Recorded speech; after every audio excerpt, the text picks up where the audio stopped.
Hello everyone and welcome. My name is Philo, and today we're going to talk about the Moonfire Faire Festival this year. So, without further ado, let's get started, shall we? We start off in Limsa, where we meet up with Mayaru in the Aft Castle. She welcomes us and asks if we are here to enjoy the Moonfire Faire festivities. She promises us that we'll have a scorchingly, swelteringly good time. She tells us the fair is a tradition that in recent years has served to promote the effort of the Adventurers Guild on behalf of Eorzeans everywhere. Once again, they've got a piping hot play full of exciting activities for everyone. This year they're tasked with Master Gegaruju, the ever-generous patron of the event, with creating the ultimate icy dessert to save off the heat.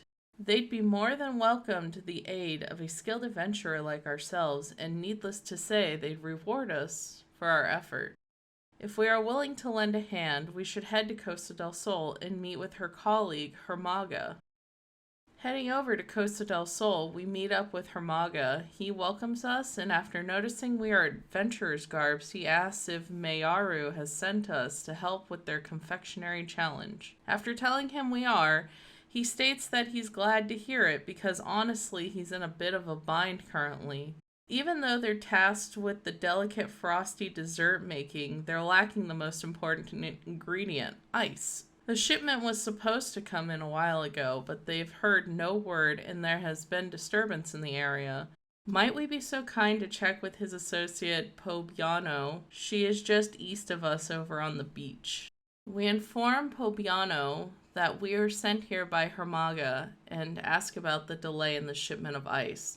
She tells us the situation is a complicated one, and as we may have heard, for this year's festivities, Master Gegaruju has imposed upon them a rather daunting task: prepare the finest frozen dessert the realm has ever seen. He promised them he would spare not a single gill to see the deed done, so they decided to enlist the services of one of the realm's most prominent confectioners, which is all well and good. However, it turns out that they are a hopeless perfectionist, insisting that the finest ice in all of Eorzea would serve for their creation. She hopped on the next vessel to the northern seas, and that's the last they've seen of her. It's not that she fears for the confectionist's life, for she's one tough cookie. That said, the festivities are up upon them and she hasn't come back yet. We are interrupted by someone yelling that a girl is drowning out at sea. Thankfully, they rush to save the girl. Pobiano tells us that is her. That's Nekeki, the selfsame confectioner of who she spoke of, and that we must help her at once. We head over to check on the situation. The people who helped her tell us that they'll leave her in our capable hands. Thank God, I guess. Pobiano says that she is thankful she's come back to us. Nekeki looks at us confused as to how she is back in Costa del Sol. Pobiano confirms that she is back and asks what happened out there, to which we learn she was caught up in a storm and tossed from her boat by something in the sea. She tells us her memory is still hazy. She remembers they sailed to the northern seas, where after braving the elements and some vicious fiends set on making a meal for her, she succeeded in procuring the most pristine ice she had ever laid her eyes upon. They began the journey back, and just as they were approaching Costa del Sol, it's no use. The only thing she remembers is their vessel capsizing and her body being flung from the deck, along with her hard-won supply of ice. But at least she made it back in one piece, and she has us to thank for that. We see none other than polar bears standing behind her, which is a shock to say the least. I mean, we are in the middle of a freaking summer. Nekeki exclaims that they are her dearest friends. She is happy they've survived the shipwreck. Pobiano is surprised and asks if they really are her friends. Nekeki responds with saying, aren't they lovely? They met on the Isles up north. She shared some of her treats with them, and the next thing she knew, they were following her everywhere. They're gentle and strong, the most perfect companions, really. She turns to them and says that that's enough of a touching reunion. Her precious ice is scattered about all over the place, and they need to go round it up and bring it back to her on the double. They respond with a growl before running off to grab the ice.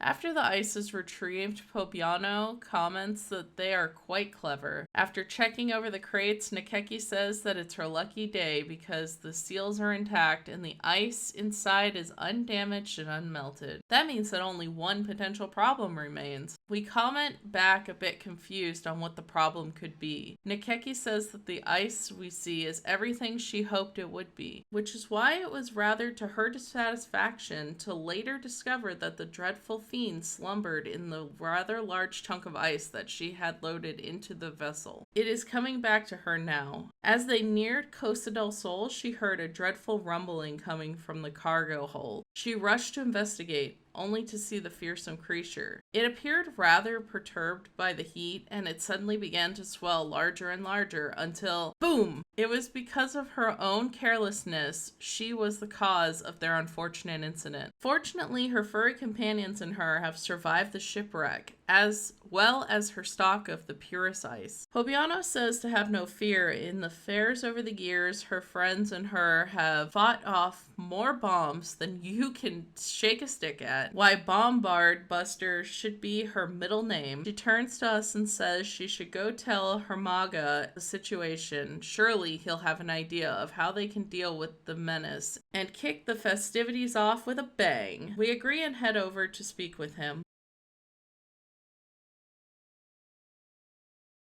Hermaga tells us that he was wondering when he might hear back from us in Pobano. He also takes note that their star confectioner has joined as well and asks how her task is doing. After hearing her tale, he says no doubt that has something to do with all the panicked screams he's been hearing from the beach. Not to worry. After all, what is the Moonfire Faire if not a season for blasting ill-tempered, hot-headed balloons out of the air? He knows just the person to assist in the effort. And to hold on just a moment. A voice yells to say no more, Master Haraga. They stand at the ready. Hermaga asks who is there, and we turn to see it is a duo who state that surely we've heard the tales of Thracy, brave leader of the Bombardier, and bane to bombards all over the realm. Or perhaps we haven't, but no matter. Pray rest assured that her and her companion will see safety and returns to the beaches. The kobold explains that Gabu too has come to save the day. He has brought his fun little toys, trinkets, trifles, and toys. Oh yes, Bagu has brought his toys that go boom. Amigote Mel shouts out that Raful Tia may still be a new adventurer, but he promises that what he lacks in experience he makes up for in courage and determination. Nakeki says that the whole mess is her fault, and still so many of them have come to her aid. She doesn't know how she can ever repay them. Hermaga tells her that that is nonsense.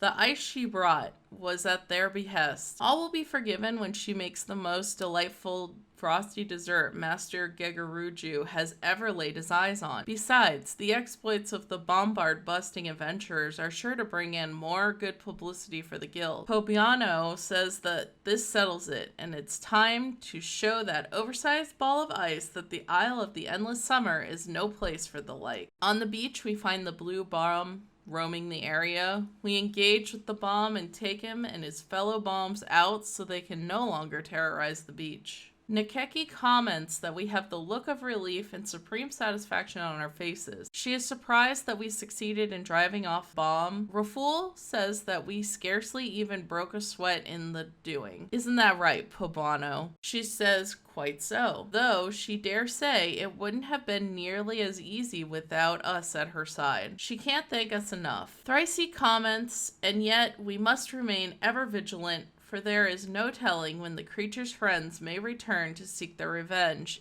In any event, the Isle of the Endless Summer is safe for now, and that is what matters most. Nakeki exclaims that we are all truly heroes, every one of us. Hermaga says all's well that ends well, and with that, he says it's time to retrieve the supplies from the beach. Nakeki can't wait to prepare the most marvelous dessert this realm has ever seen.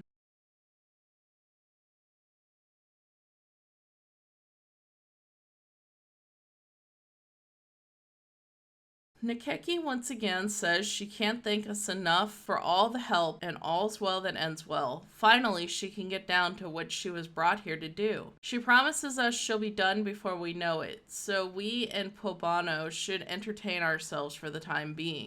While we are at it, we should call Master Gigaruju as well. She's sure he'll be more than eager than any other to see her masterpiece take form. Pobiano thanks us as well for our efforts in defeating the Bombard. To think that such a calamity would befall us on the eve of the festivity. But pray, don't be hard on Nikeki. She meant to please, as she always has.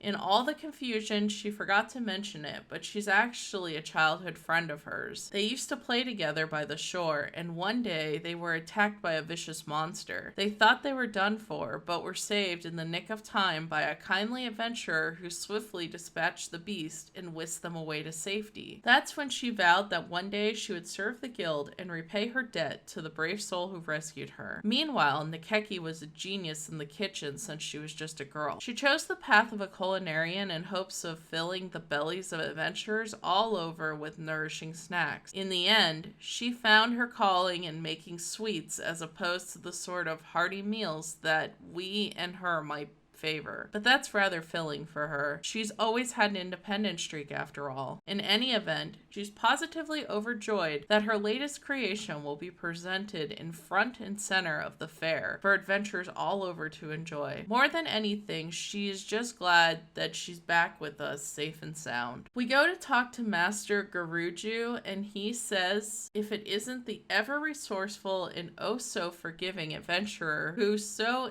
inaugurally tasked with the gathering ingredients for our banquet. The fiends have been dispatched and his prized dessert is ready for the tasting. And why didn't we say so sooner? Talking to Hermaga, he says he's truly impressed at the way we chased off the Bombard. Why, one would never imagine that this was our first time taking part in the festivities. Thanks to us, he thinks they can safely say the guilds put on another impressive show for this year. It's only a matter of time before their halls are overflowing with aspiring adventurers. Talk about the best of a bad situation. Speaking of which, he heard Nikeki's done with her delightful creation, and he doesn't know about us, but he is most eager to taste it himself. Believe it or not, he has something of a sweet tooth. Returning to Nikeki, she says that we couldn't have come at a better time. She was just putting the finishing touches on her masterpiece.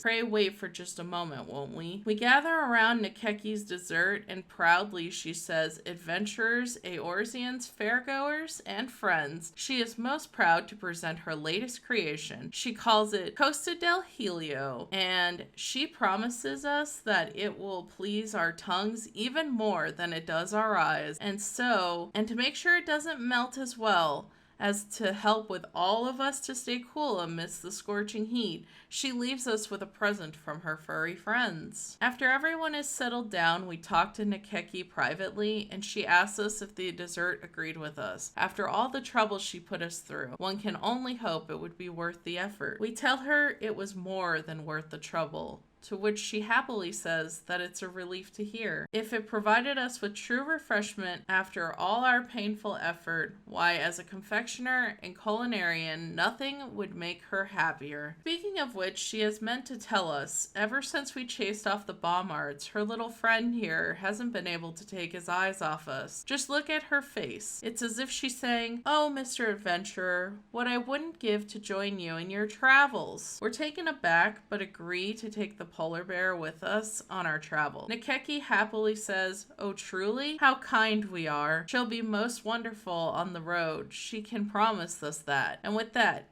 she'd best be getting back to the kitchen. After all, adventurers from all corners of the realm have come to taste the latest, greatest creation. Until we meet again, a happy Moonfire Faire to us.